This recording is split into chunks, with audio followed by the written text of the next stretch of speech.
This is Akashvani. In the program Spotlight, now we bring a discussion on government's efforts for the empowerment of farmers. The participants are Harvir Singh, agriculture expert, and Vaibhav Srivastava, anchor. For paving the path to a Viksit Bharat, it is imperative that our farmers prosper. The current government has been continuously working through various policies and steps to make sure that India's farmers not just prosper holistically but also become an integral part of the global economy, in which agriculture has been continuously playing a very important role. In the words of our Honourable Prime Minister, the government has been dedicated to transforming our Annadatas into not just providers of food, but also providers of energy and fertilizers for the nation. To talk about the welfare measures for empowerment of farmers and how the government has been tirelessly working, especially in the past few months, for the welfare of the farmers, we have with us the agriculture expert Shri Harvir Singh ji. Harvir ji, welcome to the show. Thank you. Sir, there have been continuous efforts from the government for the welfare of the farmers. There have been various policies that have been introduced continuously, especially in the past few months.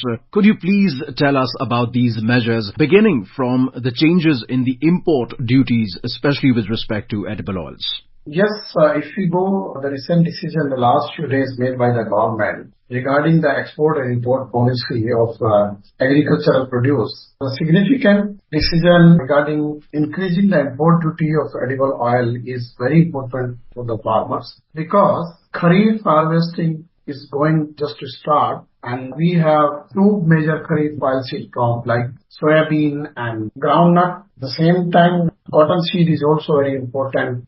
To protect the farmers' interest of these growers, government has increased the import duty on edible oil as well as the refined oil by 20%. That's why after the decision, effective duty has gone up significantly to protect the domestic farmers' interest. Because by doing so, government has ensured that there will be no low price edible oil import in the country to affect the prospects of the farmers to get the right price for their produce. I hope that prices will remain above MSP and farmers will get better price for their produce after this decision. Sir, how much will this decision, especially with respect to the basic customs duty, help the domestic farmers when we see that their produce will now is expected to be preferred by the industries as well as the shopkeepers and the distributors of farm produce, so that the domestic farmers benefit from this decision? And also, what have been the changes in the minimum export duties, especially with respect to the basmati? Actually, if you see that on crude, soybean oil, palm oil, duties were reduced to zero. So now government has imposed a basic custom duty of 20% on crude edible oil as well as 20% increase on the refined oil. So the effective duty will be around 32.5% and more than 27.5% on different categories of oil. So in that case, I think that it is good for the farmers. And as you mentioned about the minimum export price for basmati, because basmati is a Kharif season crop and India is the largest exporter of basmati rice in the world.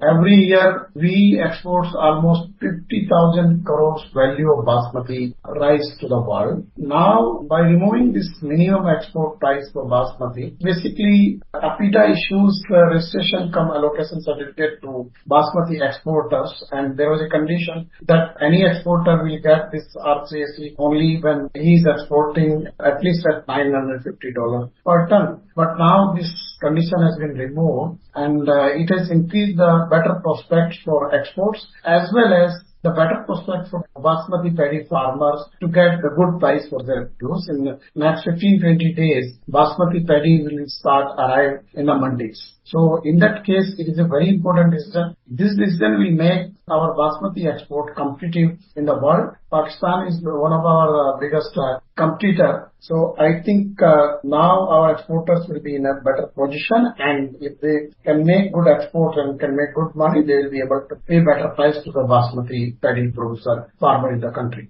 So what is the importance of an organization like APIDA in promoting farmer welfare in our country, and how does the government utilize its resources and policies for the same?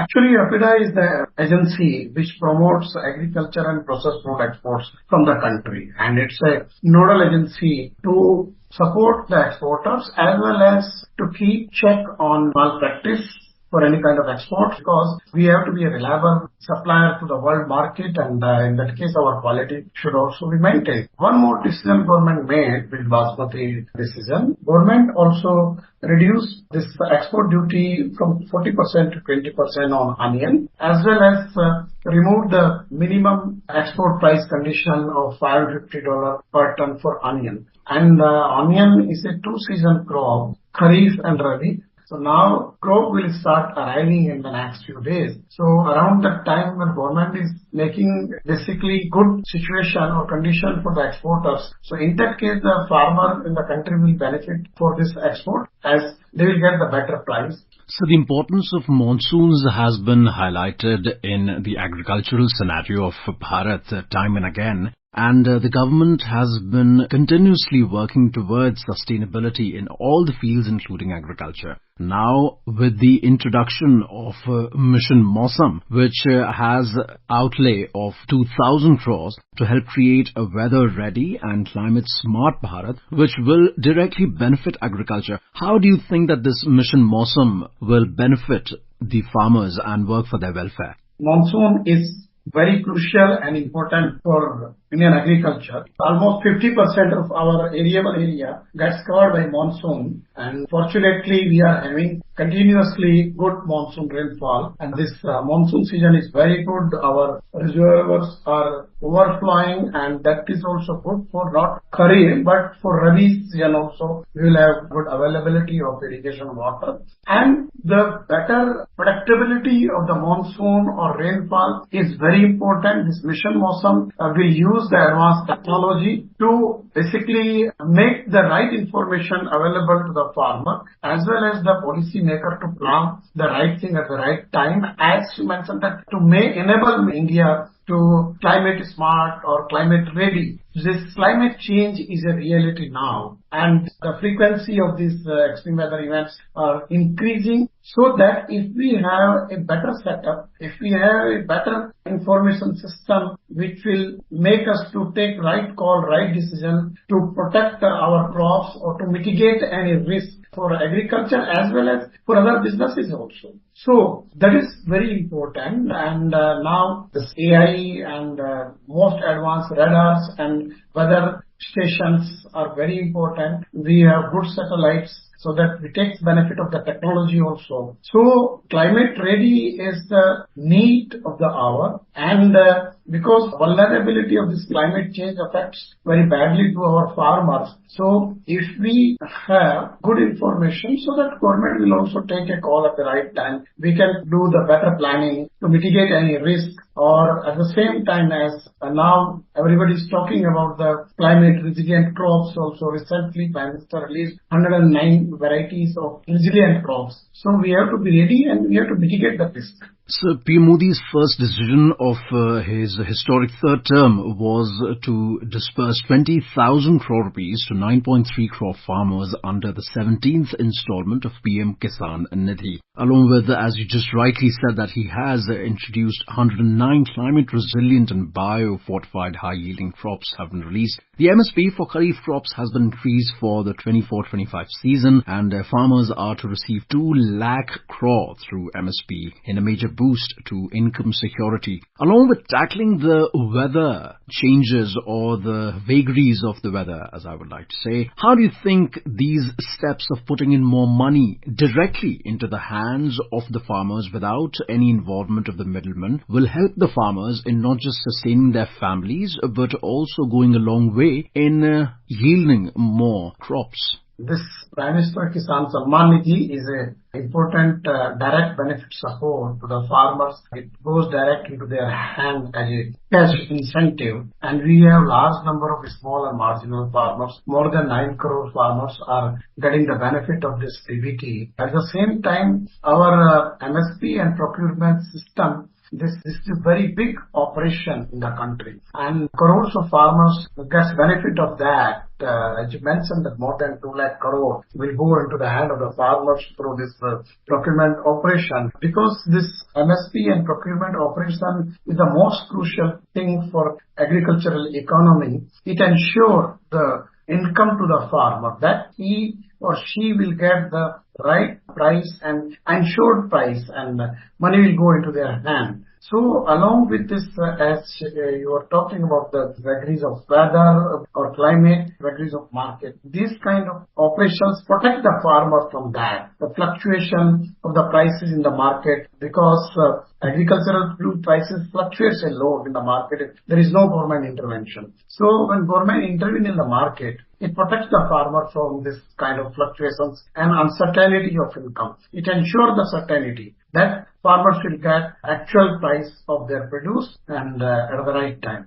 So along with the weather, there is another very important factor which works or could work in the benefit of the farmers, and that is agricultural infrastructure. By the current government, Agriculture Infrastructure Fund has been expanded to enhance agricultural infrastructure and support the farmers. 40,200 crores of rupees have been allocated across 7 different schemes to improve the farmers' lives and livelihood. So what do you feel would these measures impact, and how would they benefit our farmer brothers and sisters? See, any finance available or investment in agriculture is very important. This agriculture infrastructure fund and AgriSure fund will basically cover a lot of operation now. These startups and other entrepreneurs, those who are investing in agriculture or part of the agricultural economy, will get the funding at a very reasonable rate of interest, and the availability of finance is very important for the growth of the agricultural economy. This is going to be very good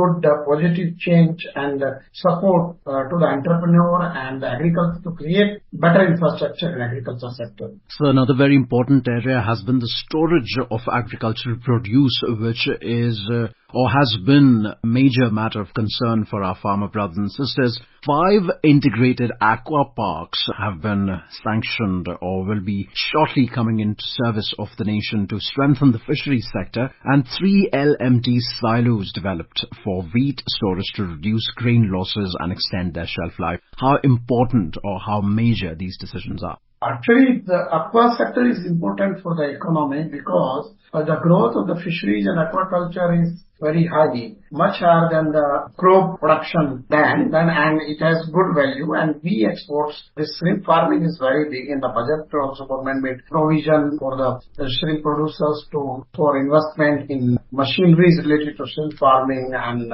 other activities of this shrimp farming. And Prime Minister Matsya Sampada Yojana is a very big step supporting the fishery sector in a big way. We have a large sector as inland fisheries also. So I think this is a sector which is growing very fast. As you mentioned about the silos for wheat storage, we are a very big producer of agricultural produce, and storage is always a challenge. With very hard work we produce the crops, and if we are not able to protect or to keep this produce in a good condition and to get better value of that is not good. But that's why we need better storage facilities, and we need modern infrastructure for storage silos or modern infrastructure of storages where the quality we can maintain. So that's why this investment is very good. And government also have a decentralized storage program going to the panchayat level to create storage facilities, and for that is under the Agriculture Infrastructure Fund, cooperatives and individuals can create storage facilities at that level. So that is also a big program. Absolutely. So we hope that Annadatas, our farmer brothers and sisters, prosper indefinitely and contribute in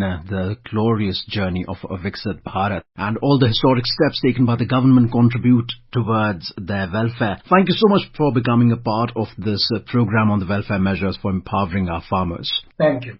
You were listening to a discussion on government's efforts for the empowerment of farmers.